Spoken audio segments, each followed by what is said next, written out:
You have to articulate to yourself and your team your financial goals. Financial goal, then how much? How much product you have to sell, service you have to sell. Get to that financial goal. And then third is you're going to explain specifically how, in terms of like the nuance, in terms of the actual, what are you going to provide? Okay. And for us, it was over-delivering humorous enthusiasm. Good. Those are specific action steps to execute that principle. I love Bam. it. Okay, let's go down to step number 2. I'm pumped up. Set up a structure. Chaos and poverty results from disorganization. Okay, we got another notable quotable here. This notable quotable comes from Michael Gerber.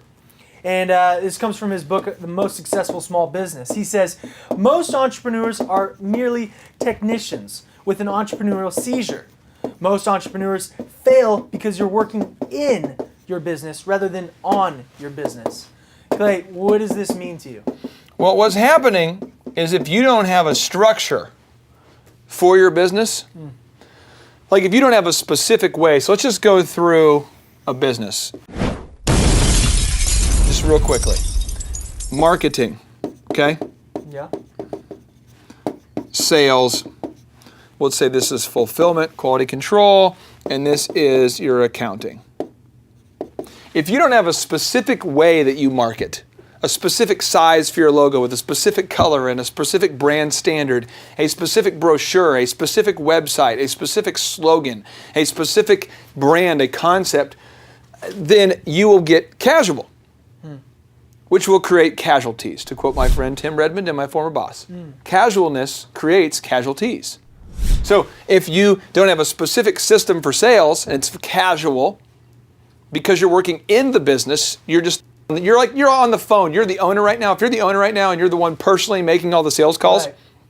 and you don't have a script, you're working in the business. So you're actually literally mopping the floors, making the sales calls, doing the accounting, and nothing's written down, and it's casual, then nobody can replicate it. It's like trying to replicate when you make a cookie. You know, if you make gingerbread cookies, in theory they have that stuff you can buy at Target. You know, it's like the cookie cutter. Yeah.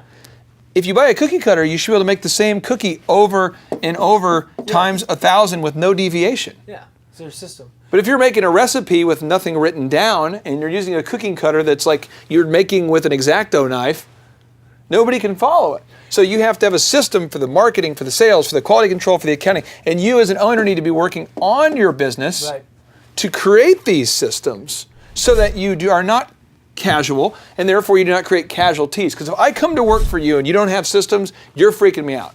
So what Michael's saying, what you're saying here is when you're working in your business, you're really just an employee working a lot more hours than all the other employees. I know there's a lot of entrepreneurs that decided they wanted to be their own boss. Boom. So they went and started their own company, but in the process they didn't build a system, so now they're still an employee, they're just working a whole lot more than they were before. And let's get some real specifics about this, okay? Good. I'm gonna try to help you. So again, I just want to make sure you're seeing this, okay? This is how I do it specifically, because I have 5 kids, okay? Right. So from 4 a.m. to 7 a.m., I like to work on my business.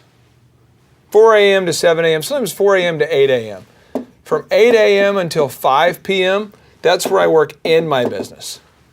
So what do some tasks look like when you're working on your business? Well, on my business, I say what happened yesterday that was wrong, and what is a system that I can build to fix it so it never happens again. Good. So like today when I came upstairs here, I was thinking to myself, I'm like, gosh, I'm wondering why the TV in the lobby, because we just put a new TV in there, why it has audio. I don't want it to have audio.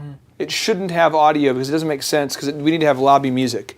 So I wrote down on my piece of paper immediately, I need to create a checklist that states what the TV needs to have on it downstairs. Built a system. Built a system. Good. I wondered about 6 months ago, why does our bathroom consistently smell awful and is the trash not being taken out in the morning?